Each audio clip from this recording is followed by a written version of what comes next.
I'm Lazy B, justice seeker, story keeper, and we're still watching, waiting for justice. Hey, everybody. I'm back. I was excited to do 2 lives today. I'm trying to adjust the microphone. Is that too loud? Y'all tell me if it's too loud. So, as y'all know, I've been watching this George Pino trial, and we've done some kind of marathon lives Thursday night and Friday night. And I really like to just learn more about the victims. I don't think any of us put enough focus on them. I mean, we all get caught up in all the antics of things, and I mean, just like we like to make fun of, the Adelsons, for example. But at the end of the day, there's victims. So, I've been researching these precious girls online, and it has just broken my heart. Yes, Daryl Hicks, you said paralyzed for life.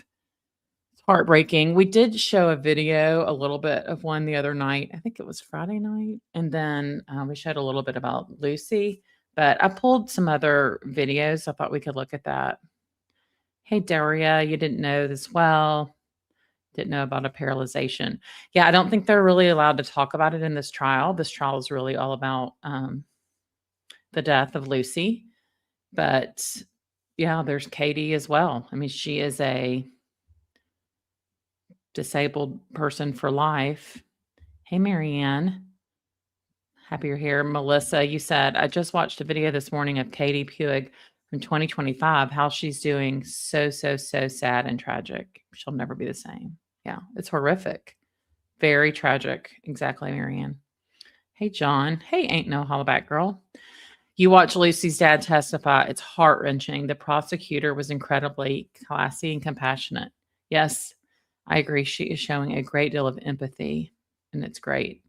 Hey, frog face. I know, another live. Can y'all believe it? But this case just really pulls at my heartstrings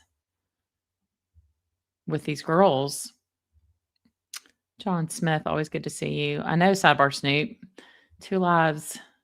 That's why I'm not on camera today because, I'm still in my jams. But I did brush my teeth, and I do have my contact lenses on. So that's that. That's good. True Crime Wifey. Hey, Forensic RNN, I'm happy you're here. Hopefully your YouTube issues are fixed and here for today. By the way, did a book club this morning. We started Extreme Punishment, and a lot of it, really the first 3 chapters, is a lot of Wendy's interview and then also like with Geiger. But it's good to watch. You can always go and read the chat. As always, our chat's amazing, right, Blue River? Hello, 4 of 6. The gang is all here. Look at everybody. Ain't no hollaback girls got her Canadian flag going. I've got a big surprise for y'all coming soon too. I'm excited about. So always good to see y'all. Patricia Burns, always good to see our friend from Great Britain. Forensic RNN says her YouTube is fixed, but I'm at work on a lull, praying no more cases today. Well, we pray for that too. And Audrey, good to see you. I also like doing lives on the weekends at different times because we can reach more of our friends around the country and around the world with different time zones. But happy y'all are here. So let's get started.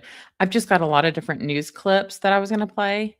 And I did a pink and purple background for girls because, I mean, who doesn't love pink, right? Maybe I'll do the video like this. So I was trying to go back to the early news stories when this first happened. Damage on a boat involved in a deadly wreck on the water over the Labor Day weekend. The boat hit a channel marker in the Upper Key, sending more than a dozen people into the water and killing 1 teenager. And Local 10's Janine Stan with us live now in North Miami with new details about this investigation. Janine. And that 29-foot boat was taken here to the Florida Fish and Wildlife Facility in North Miami, and it sustained a lot of damage. A chilling sight. The side of this 29-foot center console ripped to shreds, towed into the Florida Fish and Wildlife Station in North Miami. State authorities now investigating how its operator ran into a channel marker over the weekend, sending all 12 teenagers and 2 adults on board into the water. 17-year-old Lucy Fernandez did not survive. Today was a really tough day for all of us on campus. As the sun rose Tuesday, friends and classmates from Lourdes Academy gathered to remember Fernandez on the boat with the others, we're told, for a birthday celebration. She had a very positive outlook on life. All of the students that were on the boat in the accident were all very interconnected. They've been family, friends, parents included, since they were little girls. Our prayers are with the families that have suffered this great tragedy. According to a preliminary report, the crash happened Sunday after 6:30 p.m. We're told the vessel hit a green channel marker in the intracoastal waterway in Cutter Bank at the south end of Biscayne Bay near Ocean Reef. 7 were injured, 4 airlifted. The operator is identified as 52-year-old George Pino, one of the girls' dads. FWC says alcohol is not believed to be a factor. We have been praying for Katy, Coco, and Mia, the young lady from Carrollton, constantly. And tonight we did speak to the parents of 2 of those girls who have been released from the hospital. They tell us that they are recovering physically, but it's going to be a long road ahead emotionally. Right now, Florida Fish and Wildlife is investigating. So that's interesting. There were multiple hospitalizations from that. Ain't No Hollaback Girl says, I'm a big boater, and alcohol and boating and sledding are prevalent still and a recipe for disaster. Yes. Who was in charge of this boat trip? The man that's on trial, George Pino, Pino. I believe I read that they did have life vests on board for everyone, but nobody had them on. But yes, they had a cooler stocked full of Trulies and all that kind of stuff. Now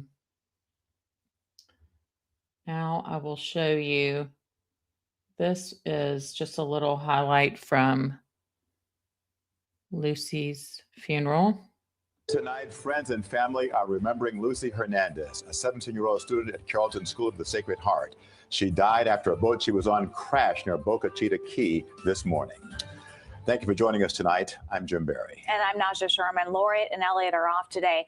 That boat crash left 3 people in critical condition and 10 others hurt. And tonight, many are praying for their recovery while also mourning a teenager's death.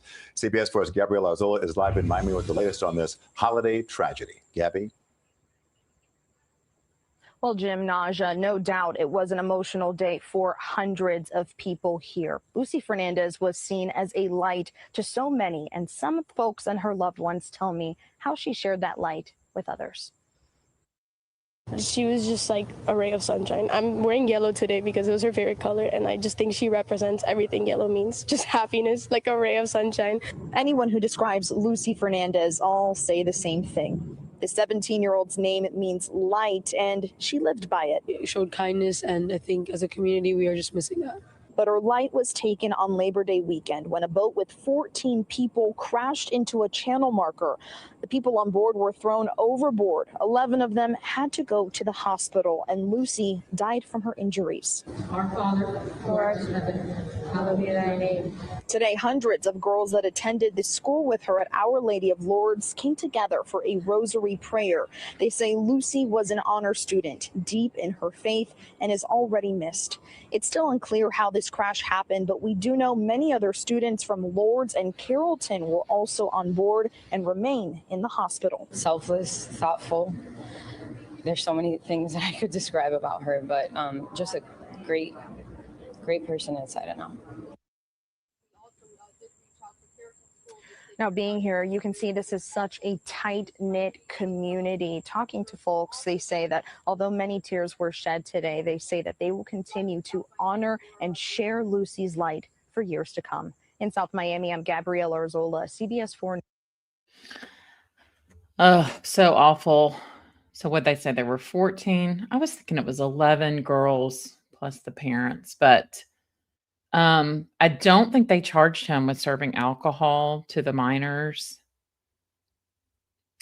Patricia says, what was his game cramming all those kids on that little boat, allowing them to drink? Seems sus. Yeah.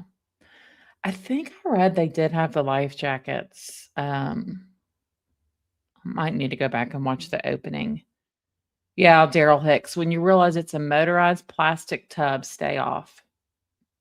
He was drunk. He needs to be charged for alcohol to minors. Yeah. I mean, fiberglass, right? It just shreds. Yes. All those young girls now traumatized. So true. And here for today, I saw your comment about the live chat. If it was right after the live, it takes a minute for it to all load. So just might want to try it again. So now I'm going to show y'all. So this is Katy. Katy was left paralyzed. Katy Puig, I believe is how you say it.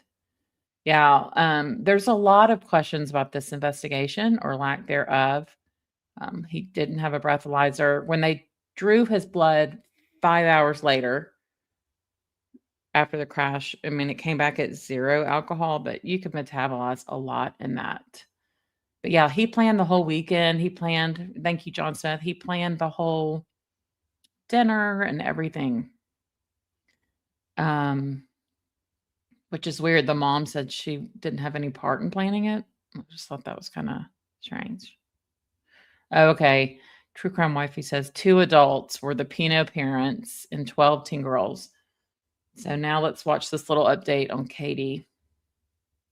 Of a woman hurt in a boating accident nearly 2 years ago is still fighting for her recovery. In 2022, Katy Puig suffered a traumatic brain injury from that boat crash. CBS News Miami's Steve Majiri went to a fundraiser to help raise money for her rehab. Where are they? Are they playing now or no? Rudy Puig has been fighting for his daughter Katy for nearly 2 years, and he has a lot of support. How you guys doing? Good. How's everything? How's everything? Katy was in a boat crash with 13 other people back in Boca Chica Key in December 2022. It hit a channel marker, knocking everyone out of the boat. Katy, who was 17 at the time, suffered a traumatic brain injury. Another girl on the boat died. Rudy says Katy is still in rehab. The doctor had said there was a 5% chance she would live. Her big sister still remembers when she first saw Katy in the hospital. I dropped to the floor, probably screamed as loud as I possibly could, and it was definitely one of the most scariest moments. To help pay for her treatment, the families helped organize the Katy Strong Wiffle Ball Classic. It's in its second year. All funds from the tournament go towards her recovery. Last year, the family raised $80,000, and they have even higher hopes this year, with the goal of raising $100,000. Rudy says his daughter is still in rehab 6 days a week. Her friends and supporters have no plans to abandon her. Let's go! Katy keeps fighting, and we're going to keep fighting. In Southwest Miami-Dade, Steve. Okay, I've been saying Katy, so it's Katy. And I spelled it wrong, so I will correct that later. But yeah, tremendous medical expenses, right? Rehab. We know that they now have reached a large civil suit settlement. But I did find this too. This was her GoFundMe page. So it had a goal of $750,000, and it's got a little over $600,000 raised. They did settle in a civil suit, and Miss Pino, who is Cecilia, she had to pay $16 million, and then Mr. Pino, George, who's on trial, his is undisclosed, but it's all in a trust to pay for her medical care for life. So this is what was written on her GoFundMe. Dear friends, family, and community, our hearts are empty but full of hope as we write this. Today we are asking for help. It is difficult and uncomfortable to do, but we will do anything for our friends Rudy and Katya Puig and their daughter Katy. On Sunday, September 4th, Katy and her friends were in a tragic boat accident that not only claimed the life of one of her friends and injured others, but also left Katy hospitalized in critical condition. Upon impact, Katy suffered a head trauma, leaving her unconscious at sea. Though her friends, heroic efforts saved Katy from drowning. She took on water before being rescued by a Good Samaritan. After being airlifted to Nicholas Children's Hospital, doctors performed emergency brain surgery to remove a large blood clot. Katy remains unconscious and in critical care. Family, friends, classmates, teachers, coaches, and clergy have visited Katy to raise her spirits. Together, we have prayed, laughed, and cried, and sang to motivate Katy at her bedside. But as we all know, Katy is a fighter. We have all seen her dominate the soccer field, and we pray that she delivers the same strength in the most incredible fight of her life. We thank you all for the tremendous display of love and support, mainly because Katy knows we are all there cheering her on. Doctors warn that despite slight progress, their daughter's recovery will be long, arduous, and costly. This GoFundMe aims to support the family's mounting medical expenses and costs associated with an extensive therapy plan to address Katy's physical, emotional, and cognitive problems related to her accident. So, anybody that's like, oh, it's just an accident, let George go. Look, you still have a responsibility, whether he was drunk or not. He was making bad decisions. He filled a cooler with alcohol, beverages for those girls. He was driving. 47 miles an hour is fast in a boat. Is it illegal? No. However, it's not being responsible with all those girls on board. It was a very crowded boat. Hello to Scotland, Caroline. They would have charged me. Yeah, Blue River. Just because it wasn't a car doesn't mean you can drink and drive on a boat.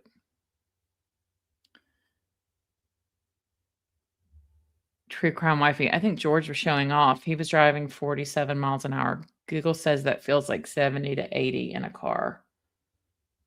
Yeah. Then I was going to show, we showed this the other night, but I'll show it again in case some of y'all missed it. The Children's Hospital, Nicholas Children's Hospital, or if that's like Jack Nicklaus. It is, I think, with the bear. The famous golfer. So this is a little bit of Katy's story. I'll tell you something that I have. These are the hospital things that when you check in. And this says ER 923. And I think she got there maybe 15 minutes after that or something. And it's a memory of that night. To me, being named Player of the Year is an honor because I've worked hard all season long, and it kind of just shows all the hard work I've done.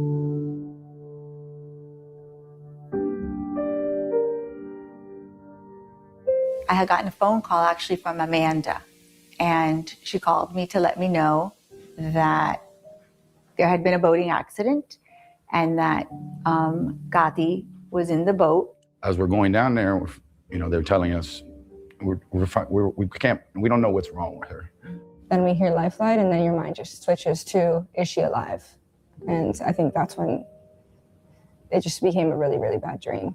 A holiday boat ride ended in tragedy Sunday evening. According to an FWC report, a 29-foot boat was heading to Ocean Reef in Key Largo when it crashed into a channel marker. Family members of Katy Puig tell CBS 4 News she is still in the ICU at Nicholas Children's Hospital, and they're asking for prayers. Katerina had a very bad brain injury, and it wasn't clear that she would survive. She was taken to the operating room for an emergency operation to take the pressure off the brain and remove a blood clot that had formed outside the brain as a result of the injury to the head. Fostering that recovery is the focus of the surgery by taking the pressure off the damaged brain, leaving the skull off, and then protecting the brain from further swelling using medical treatments in the intensive care unit. And I see Katy with half her head shaven, and I'm like, I just lose it. I start bawling everywhere, and I'm like, be strong, Katy. I just keep telling her to be strong. You want to, switch positions at that point. You want to, why her? Why can't it be me? She still has a life ahead of her. So after a severe traumatic injury to the brain, like Katerina's, we look for very subtle signs that help guide our prognostication, our ability to share with the family what we see and how we see it. And these small incremental signs provide hope. And Katerina showed those small signs of progress early.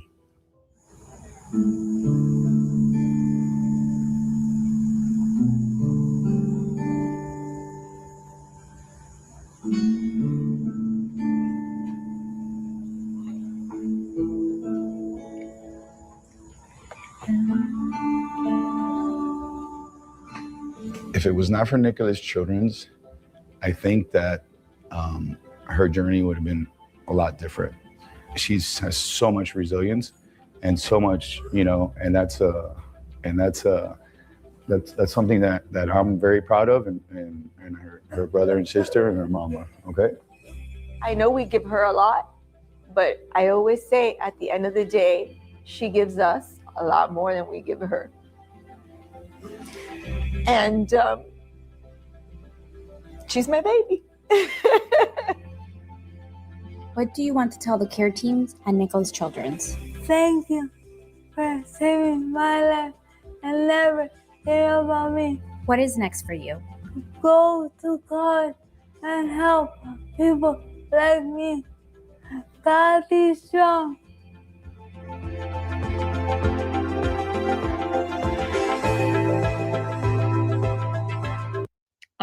If that's not heartbreaking. And then I found this. Obviously, we're not going to watch the whole thing, but this is Lucy's funeral. And some of her friends come up and speak. And so I want to show this.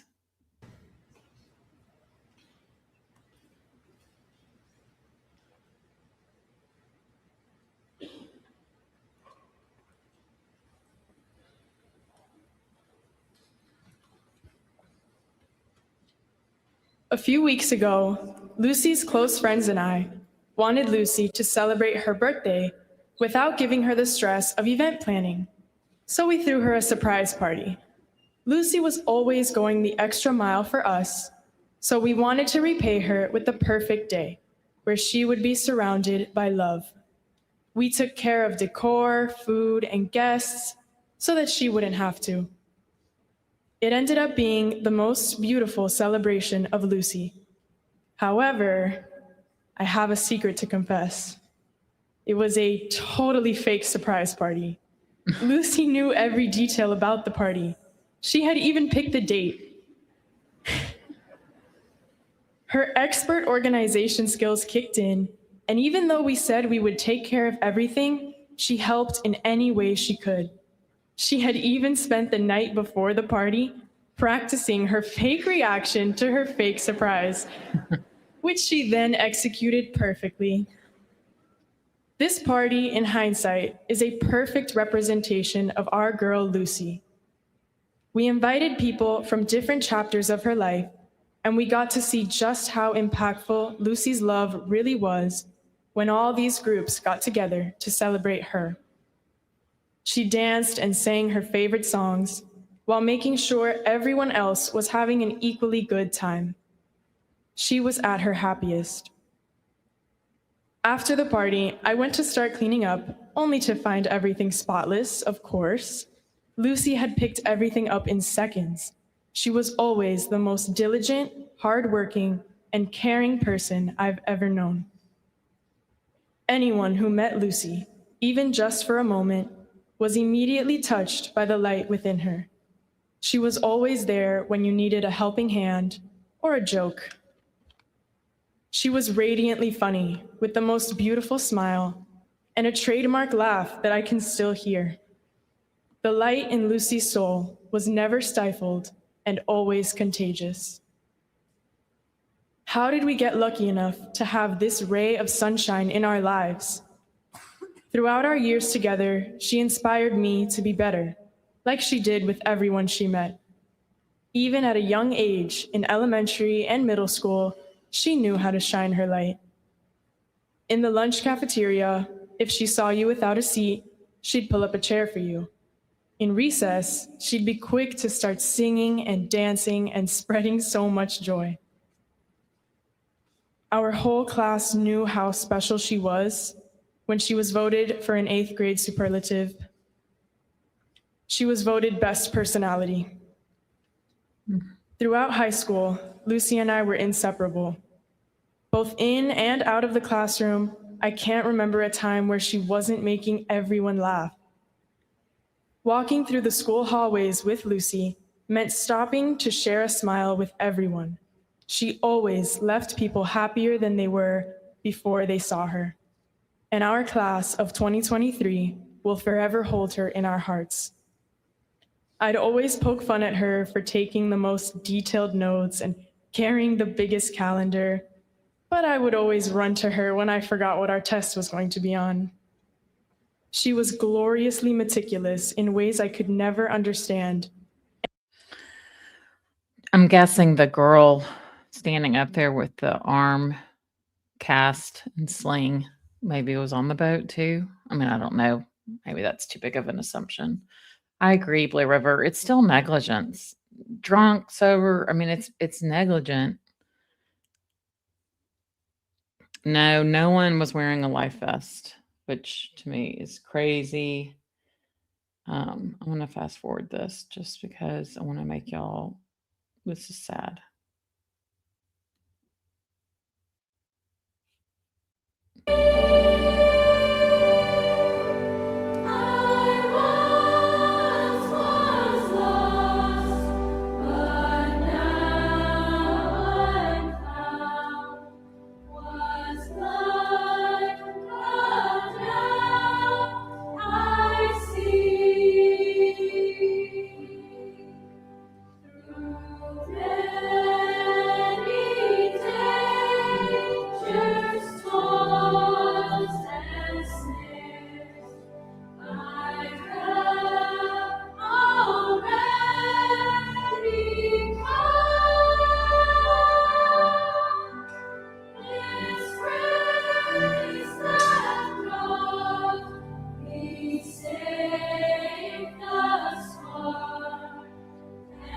I'm trying to see where her parents are in this. There's her dad behind. Last boy.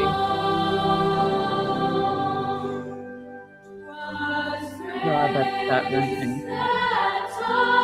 And the mom, she's got her hands up like she's praying.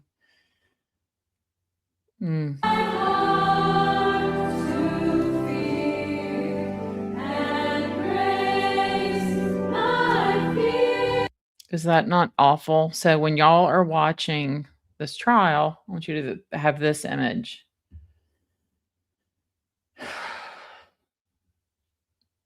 All right, I want to show y'all the foundation that her family is doing, or founded, I should say, in Lucy's memory. This is pretty awesome.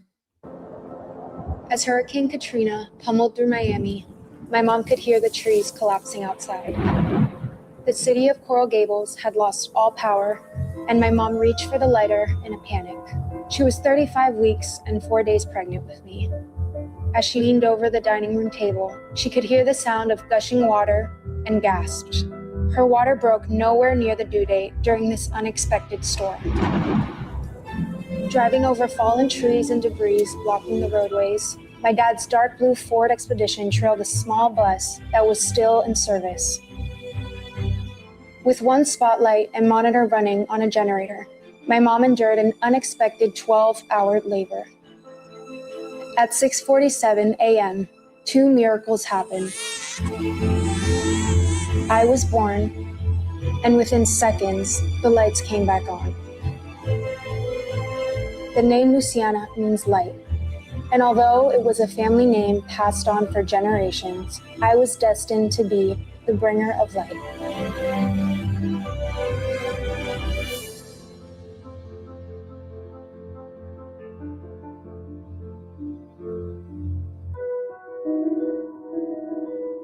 She was the cutest little thing. She was always very observant, and she could read a room. Even as a small little girl, she could read your feelings. If you were uncomfortable, if something was up, she had that intuition about her, and it was really, really strong. She was extremely funny, energetic, and caring. I think why people were drawn to Lucy was she was humble, but powerful. She was quiet, but impactful. I call her my quiet rock star. She would lead by her actions, by her faith. She made everybody feel very welcome and feel that they belonged.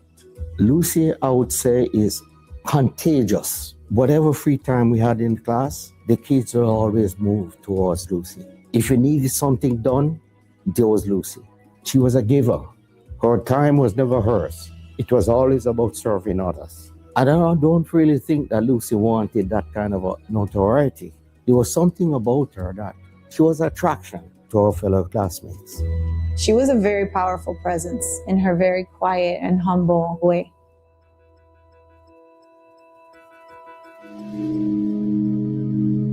We lost our daughter Lucy in a tragic boating accident Labor Day weekend.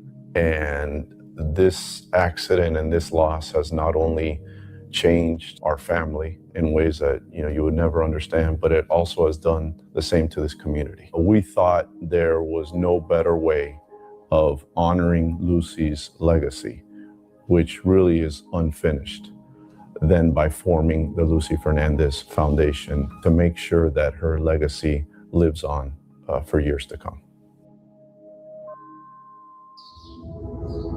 The Lucy Fernandez Foundation has two main initiatives, the Love Like Lucy Scholarship and the Fly High Bird Boater and Watercraft Safety Initiative. Our goal with the foundation, specifically the Love Like Lucy Scholarship, is to provide transformative experiences to a young lady in our community that is looking to make an impact and shine her own light in her own unique way. Our girls strive to become women of integrity, kindness, female leaders, thoughtful and compassionate. And those were all qualities that we saw in Lucy every single day. And so this scholarship will provide those opportunities for a young woman to become her own self by learning through the example of Lucy and her life.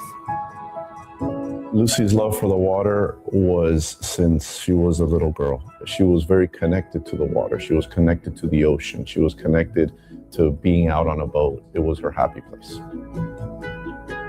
Fly High Bird is the Lucy Fernandez Foundation Boater and Watercraft Safety Initiative. We want the next generation of boaters to be thinking safety first. We want to promote awareness, training, and certifications so we could make sure that everybody that is out on the water has the requisite knowledge before getting out on a boat. Things need to be done differently. Doing things the same way is not enough because we need to do our best to prevent just one more tragedy from happening. We've created the Fly High Bird flag, which is a flag that you are going to be able to fly on your boat that is going to show everybody that you not only care for your family and your crew, but others around you. And we want as many people to join this movement as possible because it demonstrates and it shows responsibility and safety. Every morning begins the same way. The first thing I do when I wake up is open the blinds in my room. In my life, I'm not only talking about physical light, but metaphorical light. Opening my blinds first thing in the morning symbolizes the reality that I always try to see the light above all the darkness in everyone and every situation.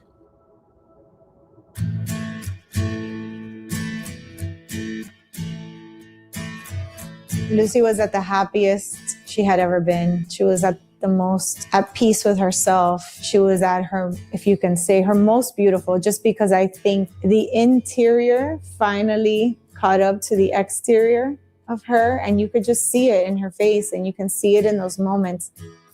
The trips she took, the experiences she had through the 4 years of high school, finally now we're starting to really come alive and pay off. And all of the struggles she had and everything she overcame, she was really, now is when it was all showing.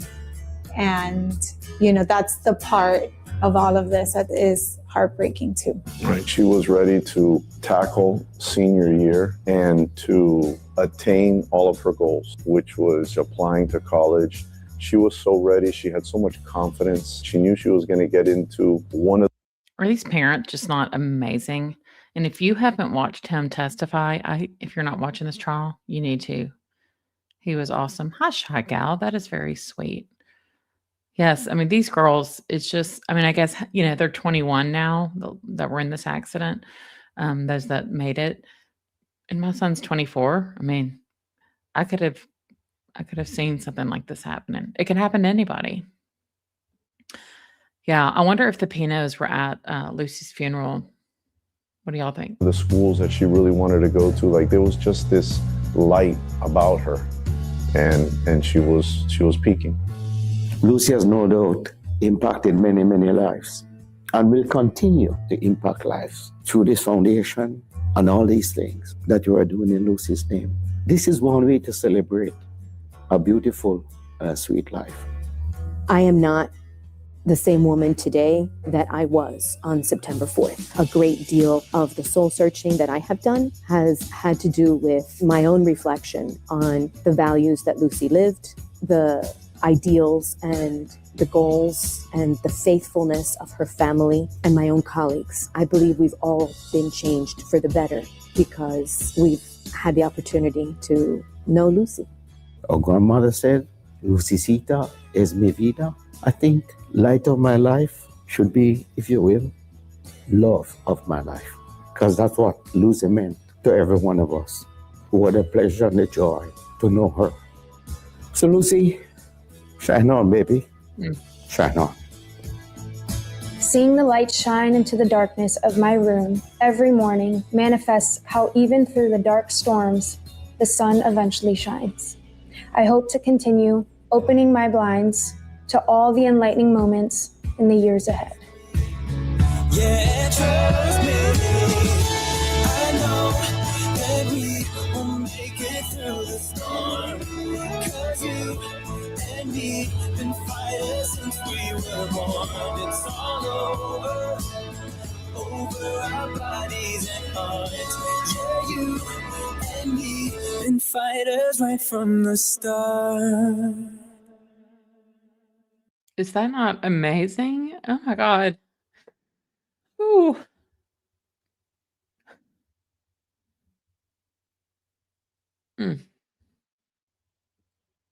Okay, I'm going to switch tabs. This, and I'm sorry I'm not highlighting all of y'all's comments, but I just don't want to take away from the video.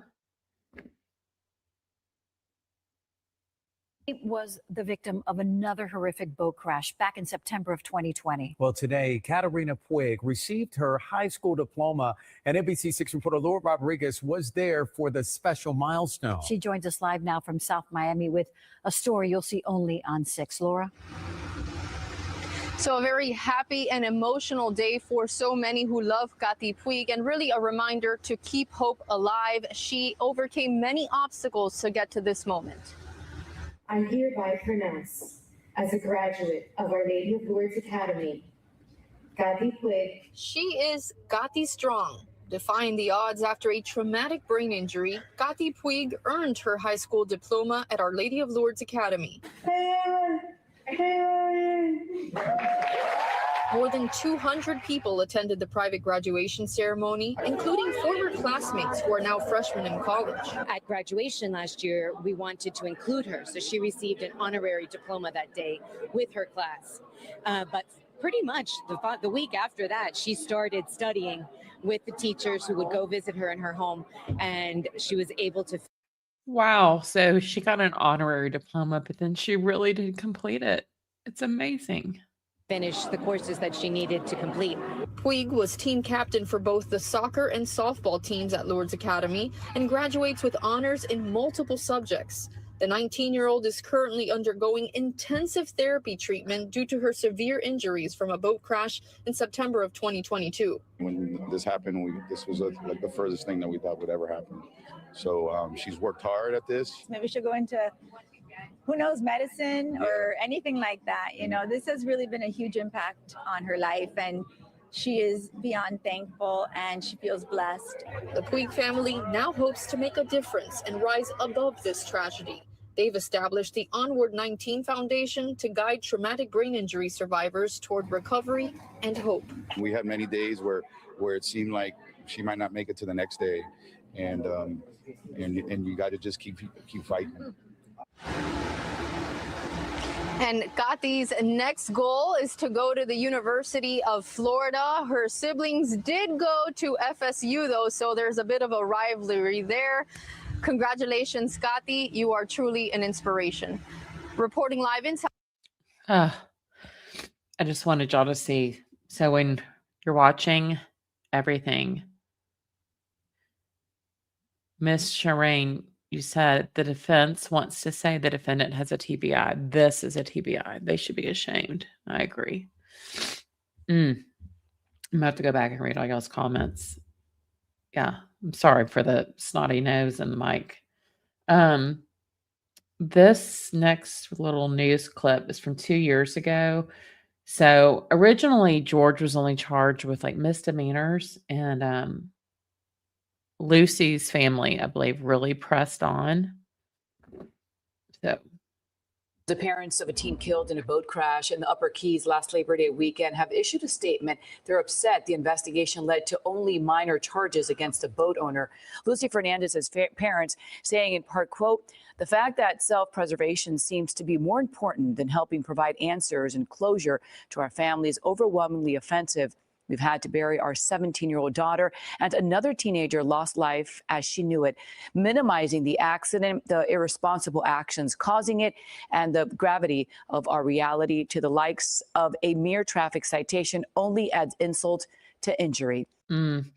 Right? Because he was only, just like misdemeanors for boating or whatever. I don't even remember. But the charges kind of kept building.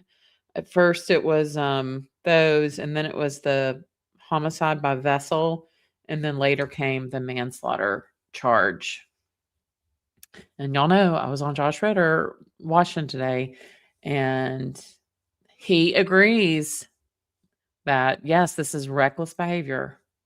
Last week, the driver of the boat, 52-year-old George Pino, was charged with misdemeanors. Yeah. Hey, Kathy, there were, what did we say, 14? Was it 12 girls and 2 parents?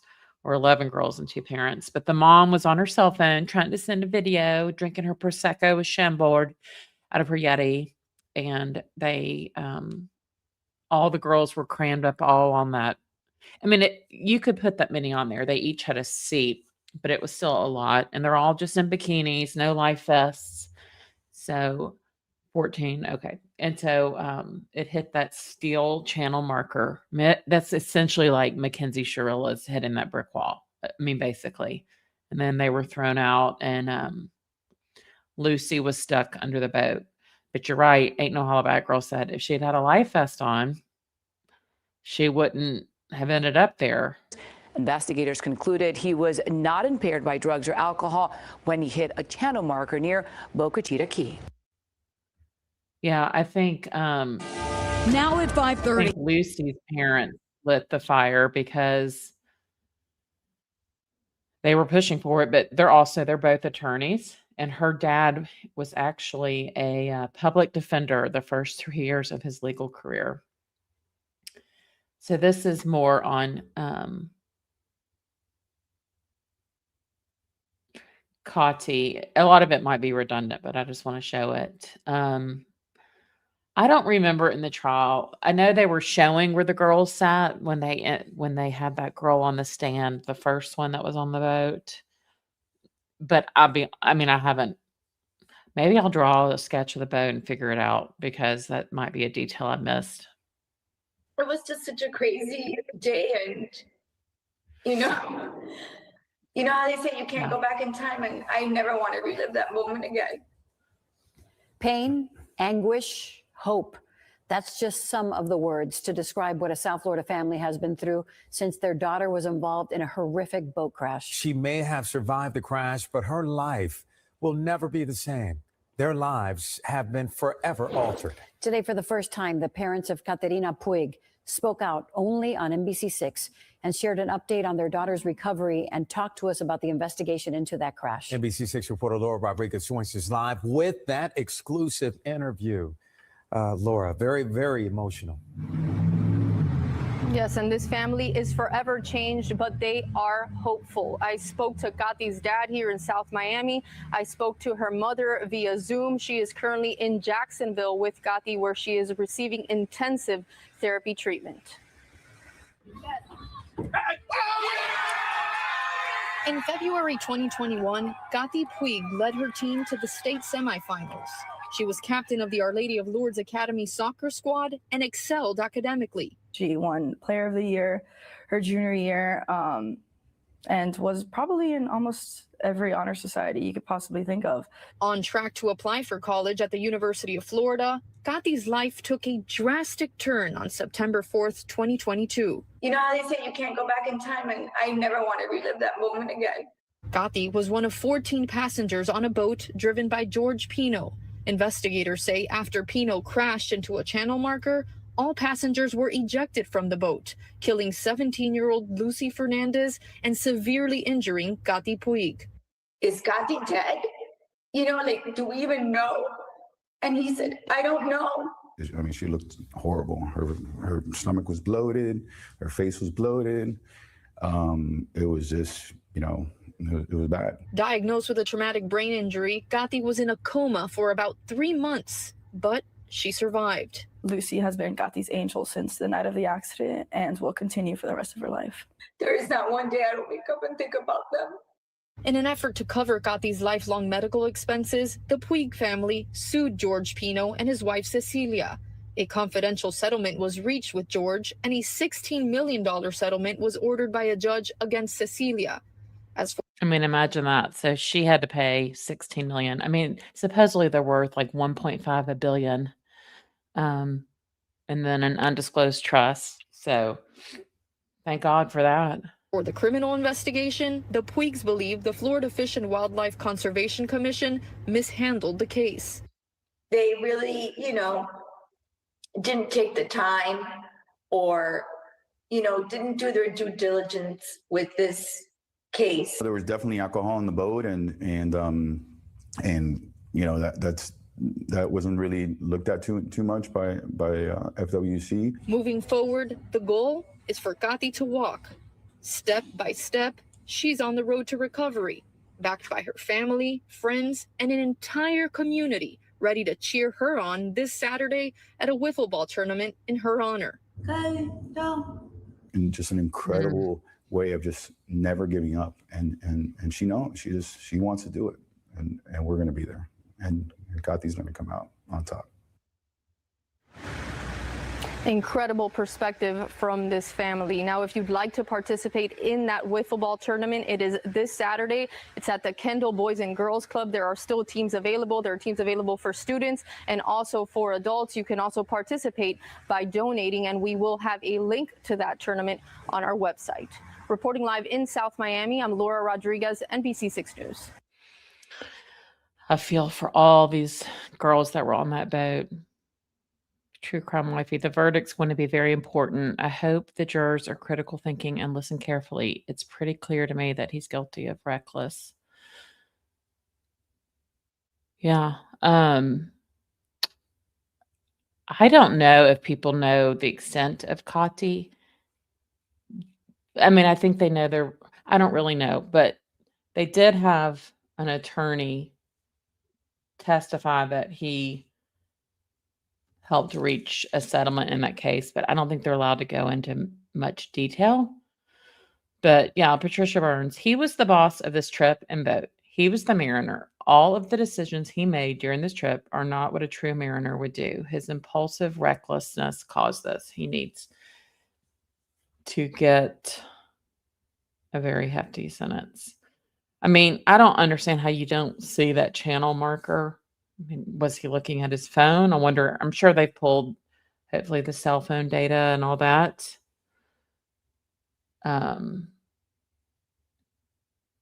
Okay, then this was on the news just a few months ago. Some more information that came out just before the trial. I imagine we're going to see this information in the trial this week. We're probably going to have this person testify. I'm guessing this will be how the state kind of closes it out. This is my guess. On 10 today, we've obtained a new report on the 2022 boat crash that left a high school senior dead and a real estate mogul facing a manslaughter charge, and never before seen documents detailed critical safety failures in the moments before the impact. Local 10's Leanne Motorhome live now in Miami with the exclusive today. Leanne. This report was completed by Paul Alber, a man with 3 decades of law enforcement experience, 40 years of boating experience, and hundreds of crash investigations under his belt. According to this report, Alber was retained by the Miami-Dade State Attorney's Office and prosecutors to inspect that vessel's electronic navigation, to recover and to analyze data. This consultant's report was provided to Local 10 by the Miami-Dade State Attorney's Office and produced to Defense Counsel as part of discovery in the manslaughter case against developer George Pino. That was the day George Pino surrendered. Look at him. No. He was in jail, I don't know, 30 minutes. The report centers around this fatal crash in Biscayne Bay. It happened September 4th, 2022. The consultant found 6 navigational rules that he believes Pino violated. The report says Pino departed North Key Largo on a 29-foot robalo with his wife, teen daughter, and 10 of her teenaged friends. Here's the map we've been wanting. Yes. Okay. They spent 3 hours in Elliott Key before heading back and striking mark. They spent 10 of her teenage. All right. So who were we talking about? Luciana Fernandez was number 8. So can y'all see she's number 8. So she was in front. She was sitting in front of where George was driving. Okay. It tells right here. Operator George. And then Cecilia, the mom. Was that big Cecilia or little Cecilia? They have the same name. 1 and 13. I imagine the mom was sitting next to George, don't you think? And then Katy was in 7. So yeah, 7 and 8 were the ones killed and most seriously injured, and that's where they hit right there. That's where they hit that channel marker. I see. So green means uninjured. Red is serious bodily injury.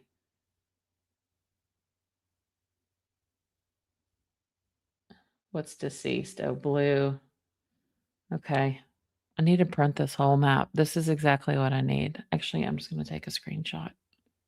Will that work on this? Yep. Okay, perfect. All right, see what y'all are saying.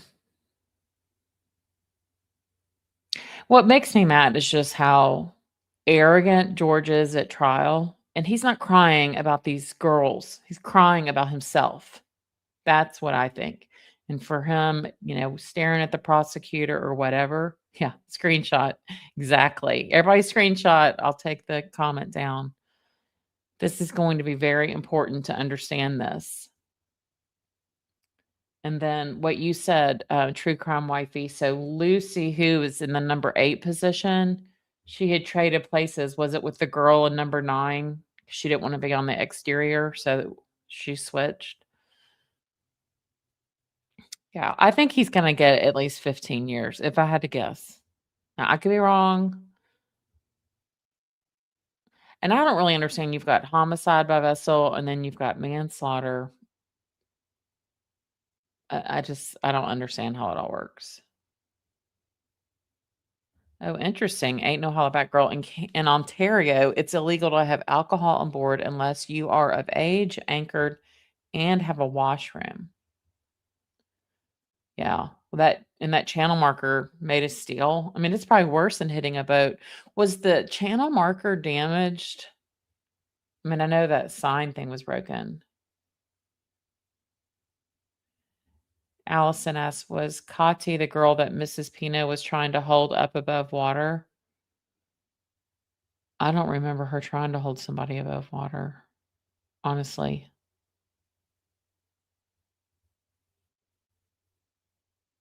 Yeah, I bet she did. I bet she was thrown out and then hit that marker. That makes sense because she's the one that was on the boat, like lifeless looking, on that platform where you can see her feet and they're just like lifeless. That was Katy. Yeah. Mm. Kathy, Mama Bear. Lesser included charges gives the jury option to choose. So, Roger, you said that George Pino's brother committed unaliving. I don't know that they're related. I couldn't find it, but I could be wrong. The metal part wasn't damaged. Well, that speaks volumes. Yeah. Yeah, they are steel. The maximum capacity can be argued. I still do think drinking while operating a boat's irresponsible. Yeah, I was wondering that too. I haven't heard anything about Isabella Rodriguez's serious bodily injury. Does anybody know? I don't know. Yeah, defendant was crying with no tears. Yeah. Friends. They spent 3 hours in Elliott Key before heading back and striking marker number 15. Photos show what's believed to be the initial point of impact on the.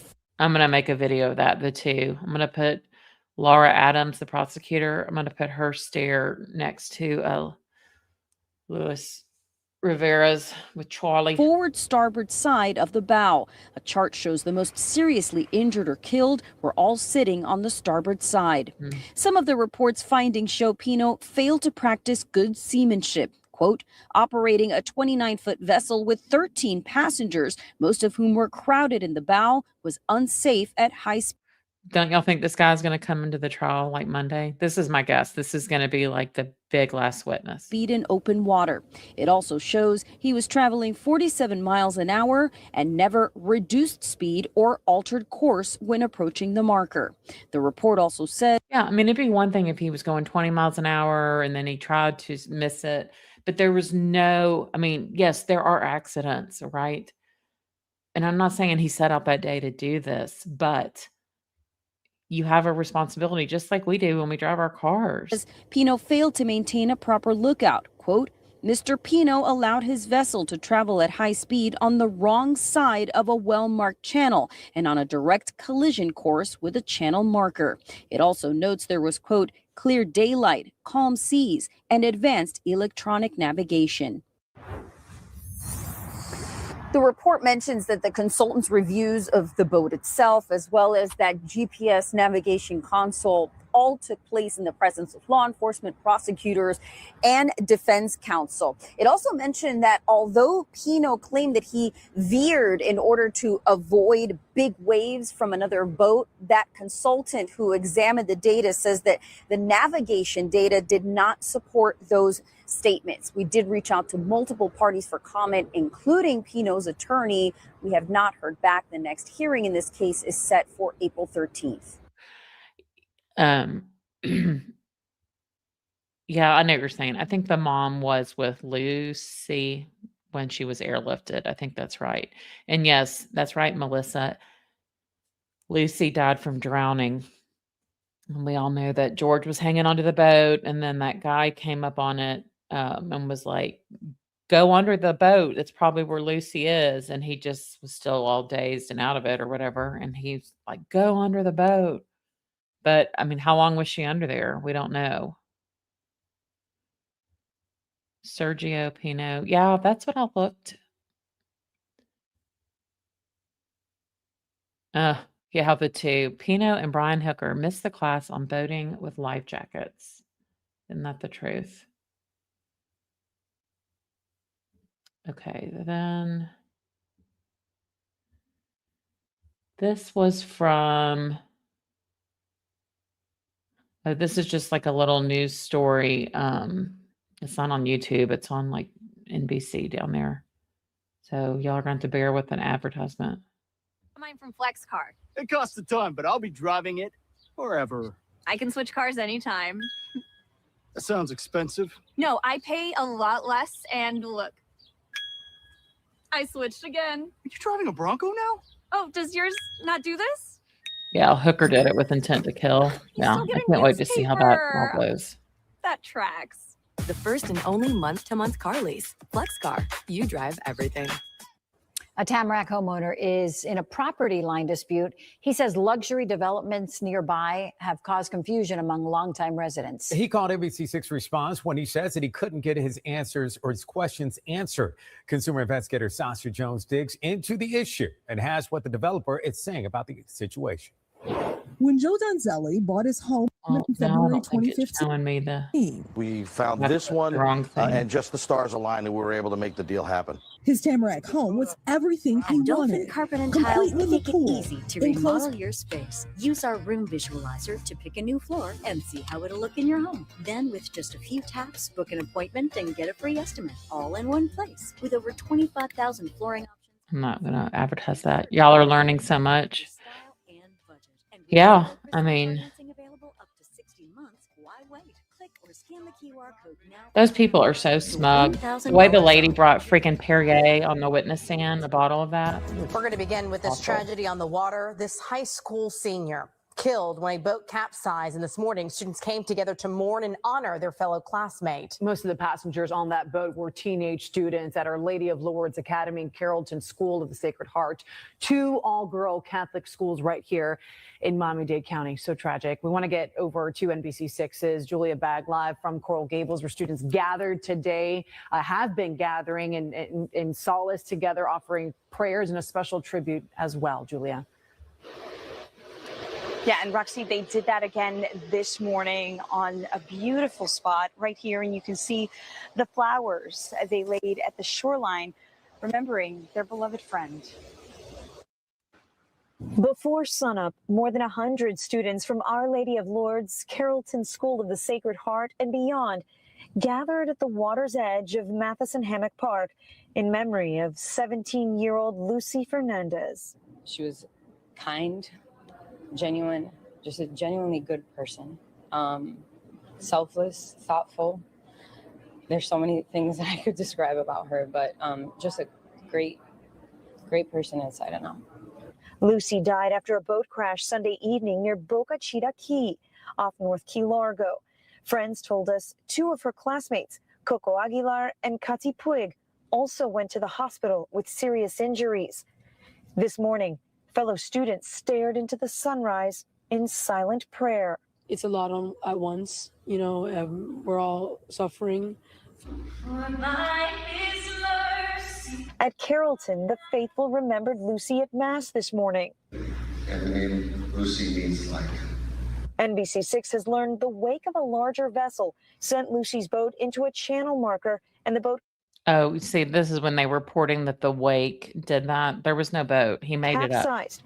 According to Miami-Dade Fire Rescue, 14 people were on board, and 4 people with traumatic injuries were flown to various hospitals, including Lucy. And I want to draw your attention particularly to the yellow flowers here. One of Lucy's friends telling us yellow is simply her color because it embodies her spirit, happy. Live.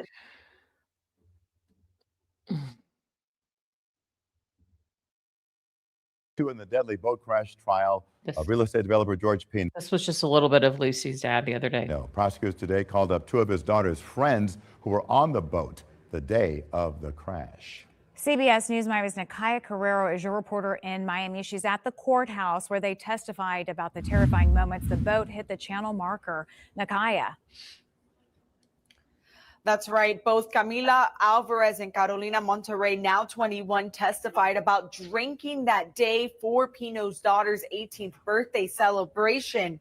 But they also went into detail about what happened after the boat hit the marker. A video shot by the teens showed them in bathing suits dancing under the sun on George Pino's boat. Camila Alvarez and Carolina Monterrey say they were all drinking throughout the day. Do you remember what kind of drink you had? Truly's.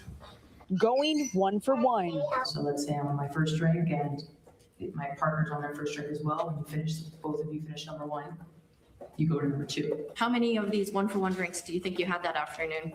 I remember having 10. Driving back through Cutter Bay to get ready for Pino's daughter's birthday dinner, he hit the channel marker with 12 teen girls, including his daughter on board, as well as his wife. I just remember a jolting type feeling where I pop up and the boat starts to capsize. According to the girls, Lucy Fernandez, along with Katy Puig and Mia Rodriguez, were all sitting on the same side. Why did you choose to sit in the middle?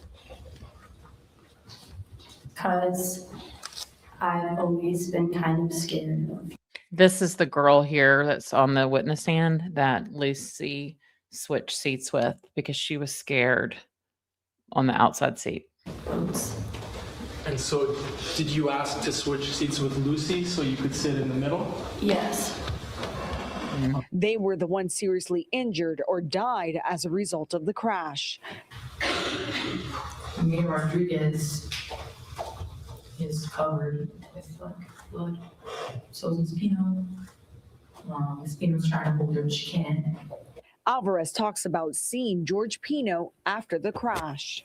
I saw the boat completely flipped over, kind of like I would describe it like a top of a shell kind of. I just saw his hands kind of just on the boat now. Yeah. So he had his hands on the boat and she's like out there. That girl was trying to help save other people. And this was how it ended Friday. Told that during my, I believe, redirect with Lieutenant Thompson, I could hear sound behind me, but I was focused on what I was doing. I'm told that the defendant may have been muttering something along the lines of, "It happens, it happens, it happens." I noticed, from being over on that side when I need to view the angle of the monitor screen, it's very, very close proximity to the jurors. And I hope maybe somebody misunderstood what was taking place, but I did hear noise behind me. And so I just hope that the defendant is not doing something along those lines. Okay. I had made some adjustments to the seating arrangements of everyone, and I did not hear anything. I'm sorry, do you have something you want to say to me? Why At are you all. staring at me? Excuse me. I'm staring out there. I don't want to say anything. Excuse me, ladies and gentlemen, we're not going to do this. Okay? I'm going to remind everyone, including That judge just, excuse me, ladies and gentlemen, we are not going to do this. She's like one of those people in the grocery store that's like negotiating with their 3-year-old. Like, there's no negotiating. It's no, take your hand off the damn candy bar. You're not getting it. I cannot stand these parents these days that try to negotiate. Sorry, just got off on a tangent. not only people in the audience, but also specifically the parties, the attorneys as professionals, and Mr. Pino. I read somewhere today, it's hard to really tell in here, but they were saying the lights in this courthouse remind them of the tube socks like kids had worn back when, Gen X, when we were younger. And it does. It looks like socks, like upside down. We won't have this. No conversations back and forth. And I'm beginning to wonder if she's paid off. I'll remind counsel again to please make sure it's understood by Mr. Pino, because I'm not going to speak to Mr. Pino directly unless, of course, council has no issue with that. But I did not hear anything, but I'm reminding everyone because you're old. that even gestures are inappropriate. So with any Look at him witness, pursing his lips. Look at him. I guarantee you this man has anger issues. I guarantee you. In my opinion. and with anyone in the courtroom. So not only verbal, but any kind of gestures from anyone in this courtroom that could potentially be seen by the jury. And again, that includes Mr. Pino, that includes me, frankly, okay, that the jury could see or hear is improper. So, please, again, I did not hear anything and I did not see anything. So I'm just gonna give everyone, counsel, I'm gonna speak to you. May I say something to your client? It is so weird how she asked the attorney for permission to say something to the client. Everett certainly didn't. Miss Adelson, control yourself. Of course. All right, Mr. Pino, I'm going to remind you to please maintain composure and please no statements or whispering. Again, I didn't hear anything, and please refrain. I haven't seen anything from any kind of gestures or anything that could potentially be seen by the jury. Okay? Okay, Your Honor. Thank For you the very record, much. I haven't done any of this. Thank you very much, sir. Look at all his attorneys. Oh, well, you couldn't really see it, but they were all looking at him like, shut the hell up, dude. Like, no, don't even say a word. He was like, oh, for the record, I didn't do anything. John Smith, I don't think he'll take the stand. I mean, that guy would implode. Yeah, anger issues, entitled, money. That guy's always been in control. It's kind of like Donna, right? I know I always go back to that, but it's like, yeah, you can control everything. We can control our daughter and we can do this and that.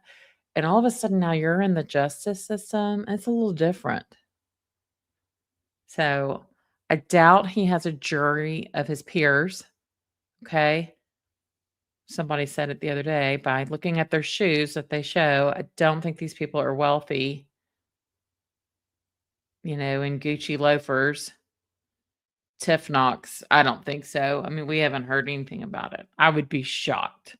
But I think the state's supposed to wrap up soon. I'm guessing that information we just saw from that consultant's report, I would bet that's going to be their last big punch. Patricia, parents who negotiate are the same ones who keep telling folks how clever little Toby is because he can wrap mommy around his little finger with all the negotiating. Yes. I just can't stand it. I'm like, or in a restaurant, it's like, take the kid out and whip their ass. I'm sorry. I mean, like, we got spanked, and nowadays, my mom's like, oh, we shouldn't have done that. I'm like, I mean, I don't know. Sidebar Snoop says, ChatGPT says no evidence of any relationship between George and Sergio Pino. I couldn't find anything either. I just think maybe Pino's kind of a common name.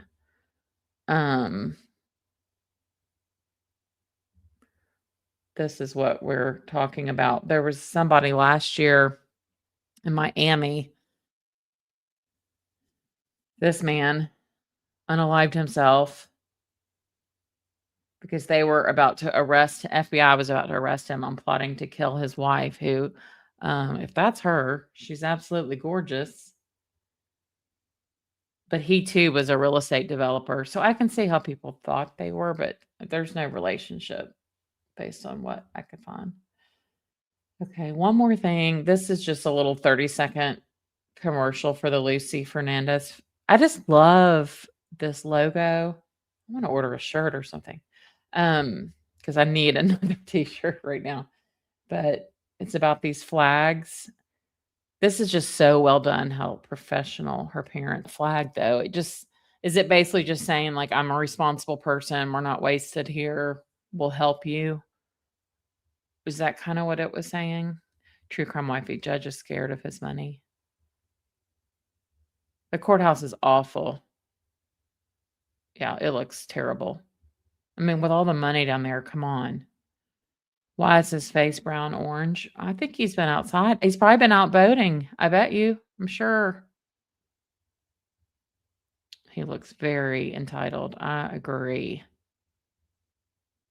Yes, the two. Have you caught the moments he looks at the camera and knows he's on, then begins to either talk to himself or pray? Yes, I have. I saw him do that the other day. Yeah, Tiff, I agree. I don't think he'll take the stand. Attorneys are against it. And then we'll end with this, but this is the Lucy Fernandez Foundation website. Y'all should go look at it. But let me show you my favorite part. They have a really great web designer. The way it like pops up this stuff. But look at this where it's got all these photos of her.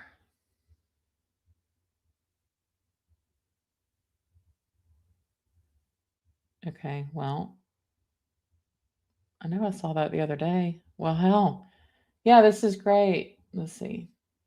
Maybe it was this. Oh, yeah, this. I mean, have y'all ever seen a website like this where it's got I just absolutely love this. They did an amazing, amazing job. She does. She looks like she was full of life and loving home. Oh, this one is sweet with her dad.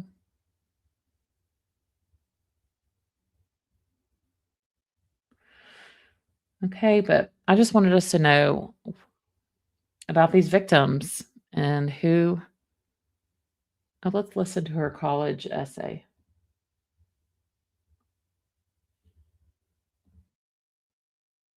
In 2020, at the start of her sophomore year, when she entered my B4 It's just English 8 2 minutes. Honors American Lit class as a 5x5 Zoom square. Wait, no. Right after class, she sent me an email asking for help because she couldn't access her digital textbook. Little did she know I was the wrong person to ask about anything techie, and I quickly responded that I would get someone else to help her with that issue. That first email turned into 23 more that year, where her requests ranged from asking me to help her look over her writing or helping to clarify something we were reading in class. That's the kind of person Lucy was. She gave every assignment, whether it was a homework, classwork, quiz, or test, everything she had. She wasn't afraid to ask for help and never too proud to receive it. As the year progressed and she and her fellow classmates trickled back to in-person school, she was an integral part of our very animated B4 that she graced with her friendly words and trademark smile. Everyone in the class knew that if they needed help reviewing for a test or quiz, Lucy was your girl. If you needed someone to offer you an understanding smile, Lucy was your girl. If you needed someone to sit with you in silence in the chapel, Lucy was your girl. Most importantly, if you needed someone to relate to who was authentic and void of pretenses, Lucy was your girl. You see, Lucy seemed to understand in her 17 years of life that we really have no control over anything. We can't control the weather, the outcome of our lives, or the fruition of our plans. The only thing that we can control is how we treat each other. And Lucy did that in a grand way. She gave that her all. She took the time to make you feel special. She said what was in her heart and affected the quality of our days in ways that will impact us forever. At the end of that year, she gave me a handwritten note that I reread last night.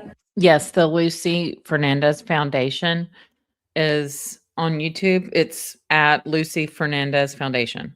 But I also just posted the link in the chat, y'all. She said, and I quote, that the class had helped her see the light in moments where there was only darkness. I really believe that she made it her life's work to find that light and share it with everyone she met. Each and every one of us has been touched by that light in one way or another.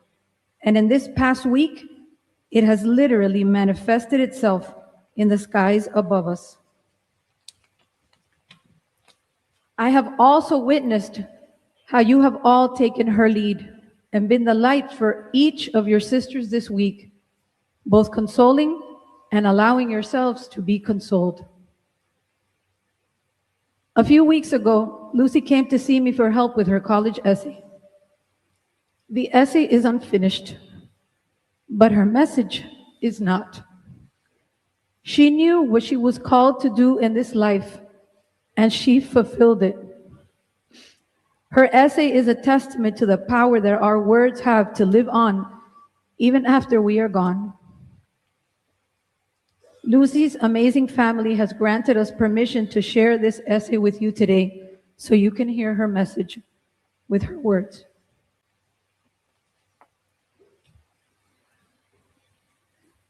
Lucecita. As Hurricane Katrina plummeled through Miami, my mom could hear the trees collapsing outside. The city of Coral Gables had lost all power, and my mom reached for the lighter in a panic. She was 35 weeks and 4 days pregnant with me. As she flicked the lighter switch and leaned over the dining room table to light a candle, she could hear the sound of gushing water and gasped. Her water broke nowhere near the due date during this unexpected storm. She suddenly found herself in labor in the middle of one of the most catastrophic storms to hit the United States.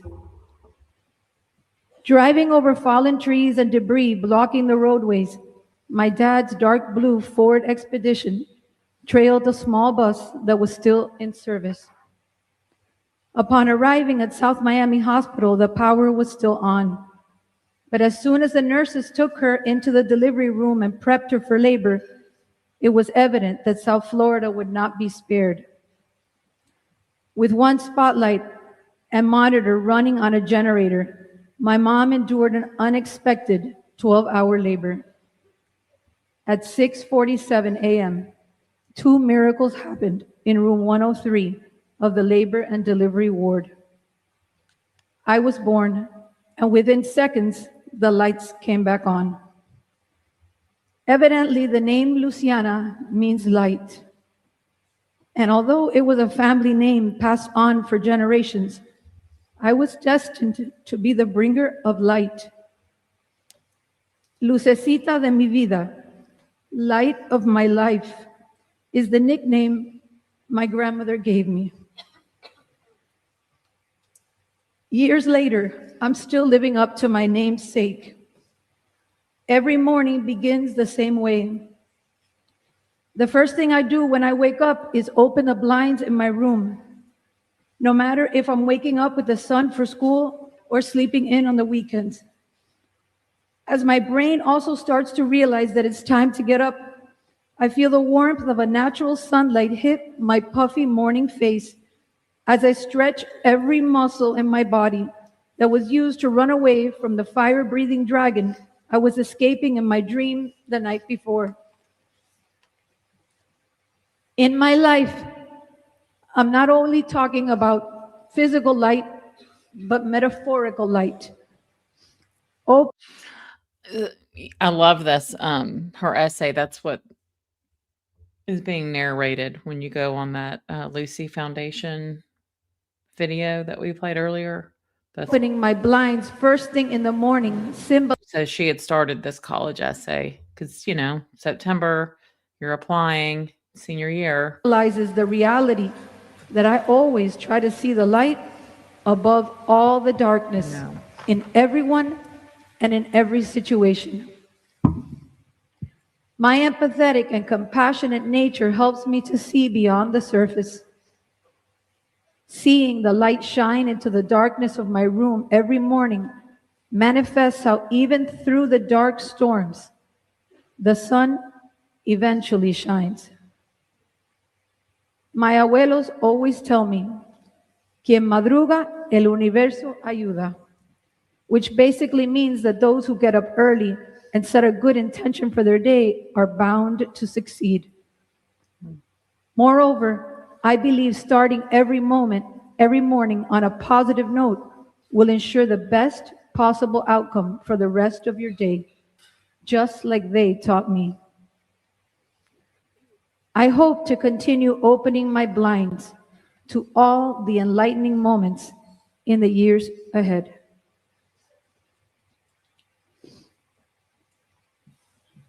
In the midst of our great grief, we are all challenged today to open the blinds every day as she did and be that light for all. That light that dispels the darkness. We are all challenged today to live and love like Lucy. Live and love like Lucy. I like it. And yes, I did watch Andy Fernandez testify, her father, and I highly recommend y'all watch. I think he was day 1 or 2. Sidebar Snoop, who lived in French Quarter during Katrina. It was life-changing. Oh, I can't imagine. And I did forget, True Crime Wifey, that Hurricane Katrina hit Florida before it went into the Gulf, reforming, and then hit New Orleans. Yep. Yes, so I will definitely be doing some lives this week. I'm just going to see how my schedule goes. I don't know exactly when, but I mean, I'll try to post it a little bit in advance. Hey, Michelle, Donna and Harvey are a complete 180 from what this woman is. You can't even compare them. Yeah. Yes, it was heart-wrenching watching Lucy's family viewing the rescue of Lucy. The mother and son left the courtroom halfway through. Yeah. So now we all know more about Lucy and Katy. But thank y'all. I appreciate it. And definitely watch this week. We'll be covering it some more. And I'm happy. Oh, I agree. George is a lot like Charlie, very entitled and arrogant. Except George has a lot more money. I mean, when I read it's with a B, billion. So, all right. Thank you all and have a great week. And I'll see y'all sometime in the next few days. Good night.